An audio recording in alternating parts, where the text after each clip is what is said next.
Hello and welcome to my channel. My name is Vannin and you have joined me on my solo playthrough on Ark here on my Vannin. Yeah, I still can't say it. I wrote it down and I'm gonna go back through the comments and see who it was that suggested the name, right? And they are forever gonna get blamed. Anyway, moving on. So in the last episode I showed you guys how you can set up for breeding for mutations, how you get all the stats together, how you combine them all, and then how you get ready. And I said last time that, you know, you can have as many females as you like, blah blah blah. I wasn't going to have very many, blah blah blah, all that kind of stuff. And then I realized that I didn't really have enough. And tree houses are cool. They are cool. But there's not a lot of space, so they're not overly practical, and it's not particularly easy getting from one platform to the next platform without billions of pillars. So I came up with this plan. I'm playing on the server all on my own, so I don't need to worry about, you know, like taking up a space or anything like that. So I have decided, and what I'm going to do is I'm going to take over the green ob for the purpose of breeding megatheriums. And I'm going to create basically a big area to breed them in.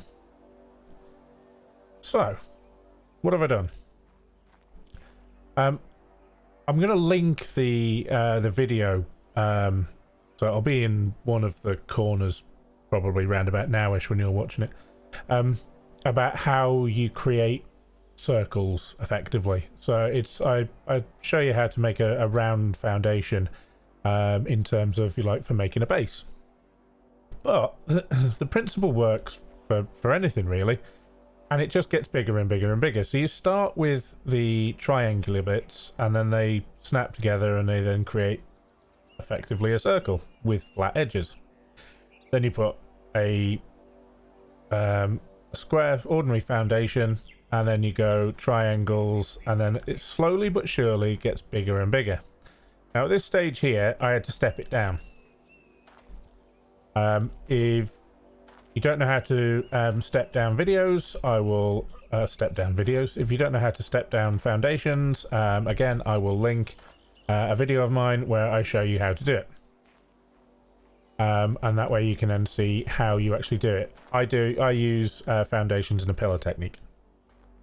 So there's that.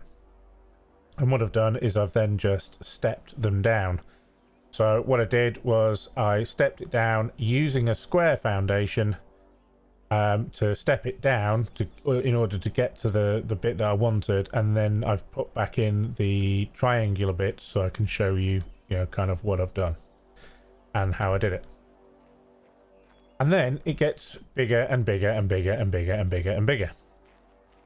Now, how do you work out how many triangle foundations you need on this out one?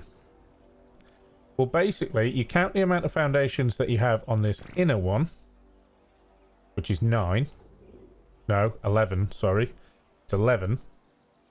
On the next one over, it's 2 more triangle foundations.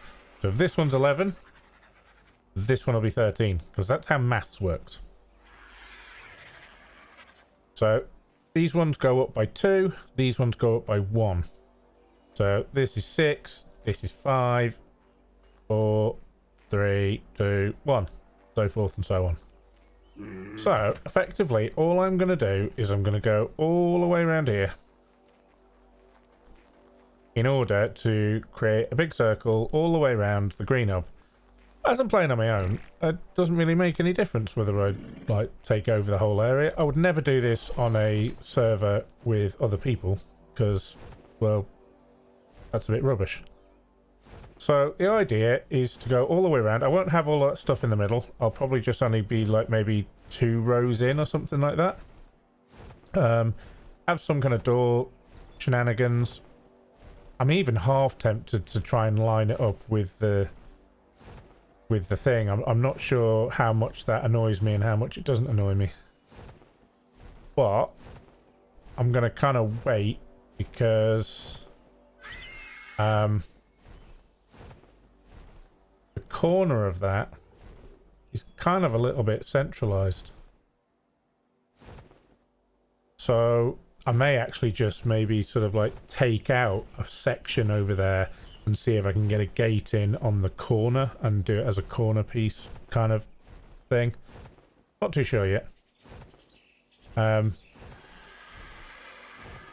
anybody that has ever wondered how I build, this is very much how I do it. I don't really have a plan other than a very loose sort of plan.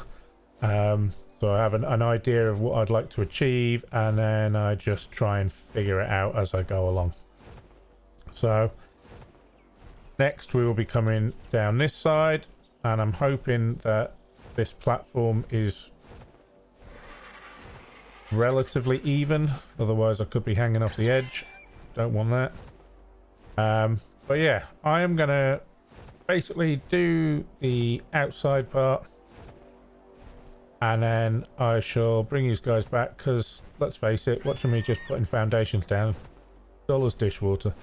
So I shall bring you guys back, and as you can see, I have my menagerie of things over here for gathering bits and stuff, and a thyla to munch on bad things.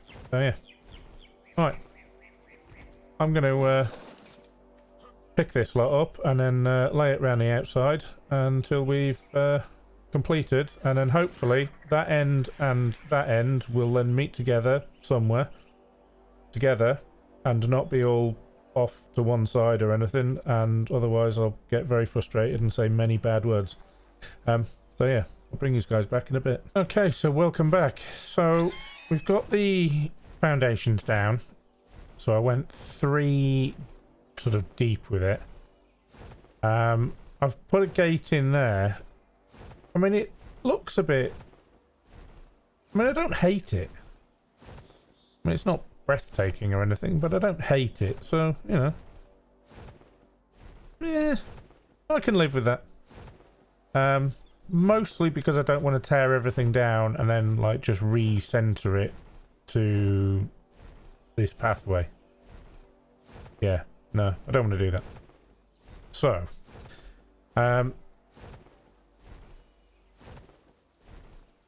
I've crafted some walls and put some walls like sort of halfway round. I need to do some more, obviously. I've done some stairs on the inside here because jumping up and down was getting like really painful. And I don't know whether people are aware of this, but you can actually kind of like mesh the mesh the stairs together. You just need to keep going one way. And with this like not very tight angle that you have in the here, it doesn't really bother it. It doesn't mind. Modded stuff, so things like modded stairs and that, sometimes it doesn't like it. So this is where vanilla actually pays off. So they will actually you can just keep on going round. Just go round in one way. Just go one way with it, and you'll be absolutely fine. Obviously, there's snap spots on the inside here. So you do have where the stairs will sometimes want to snap here when you're coming along this side. So just back up. If you just back up, it'll then give you the snap spot across the front here. Yeah. We actually have a huge amount of space. I didn't quite envisage it being this big. We're gonna need like here, and that's it. But you know, in for a penny, in for a pound.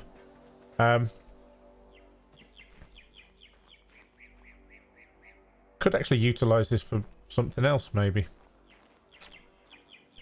I shall have to start having a think if we could use this for something else as well as just Megatherium breeding, because this seems rather extravagant just for the purpose of breeding megas. But if you're playing on a server on your own, then why not do extravagance? So I need to craft up some more walls, and then we can bring the megas over. I could probably do with crafting some more cryopods as well, actually. So craft more walls, craft some cryopods. We can bring the stuff over and craft the cryopods right here. So that's one benefit.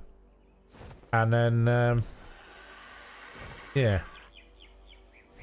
and then we need to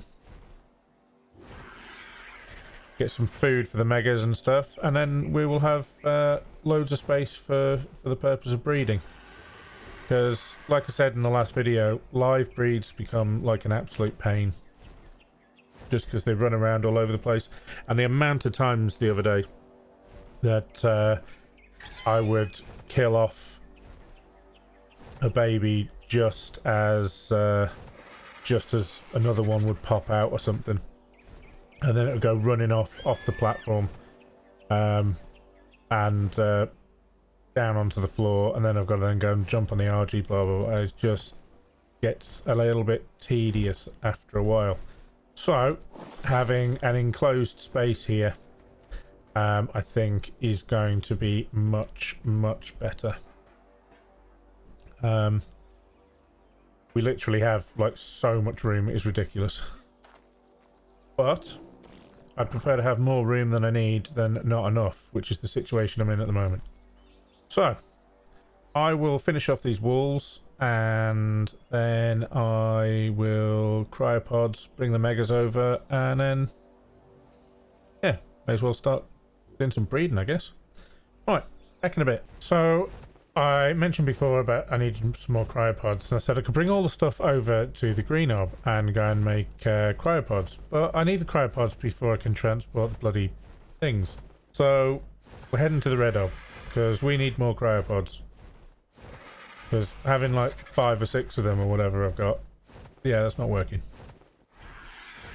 So we will head over to that thing there right in front of us, the red obby thing, and go and craft some more. So by the power of editing, much faster.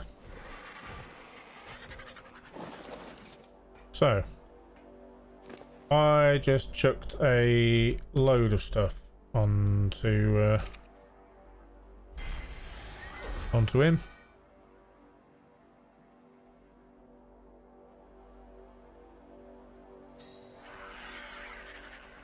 And sadly, you can't do the auto craft, I don't think.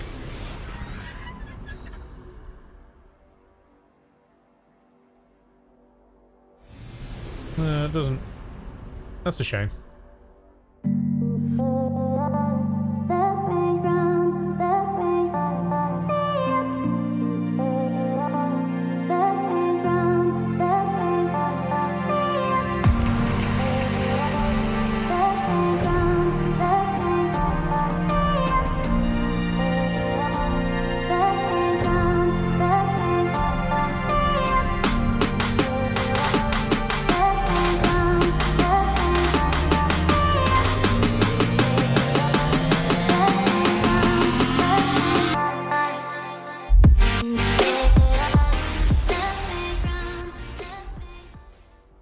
Okay, there we go.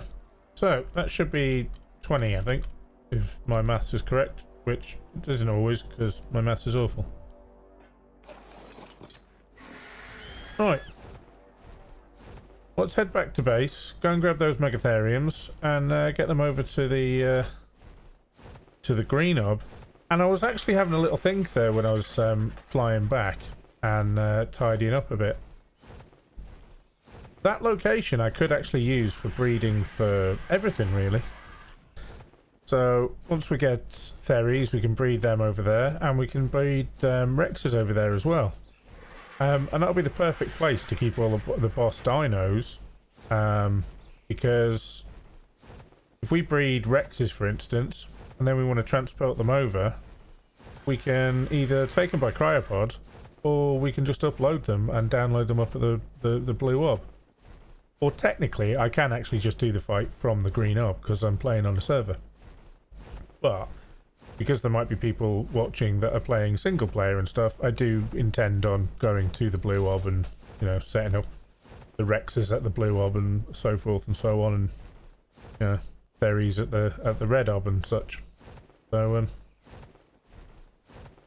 yeah, I'm wondering what I was going to do with all that space, and I have now made an executive decision. The green orb is now going to be our boss breeding dino area thing. There. Decision made. I'll probably change it in 10 minutes. Right, back to base, grab the Megatheriums and get them over there, and then let's get more Megatheriums. Because the best way to get loads of mutations is by having loads of Megatheriums. Right, see you in a bit. Okay, so back over here at the green orb, obviously with the green tinge to everything.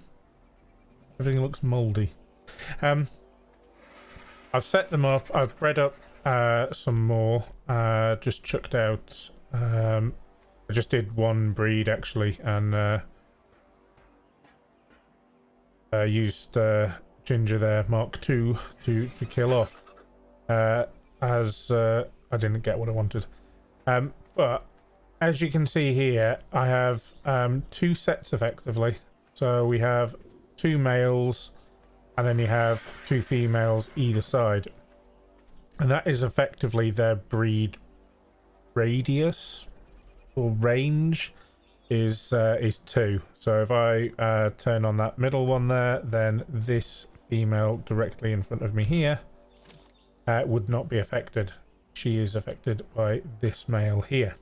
So it kind of means that I have a little bit more control when I'm, you know, when I'm breeding them, and there's nothing worse than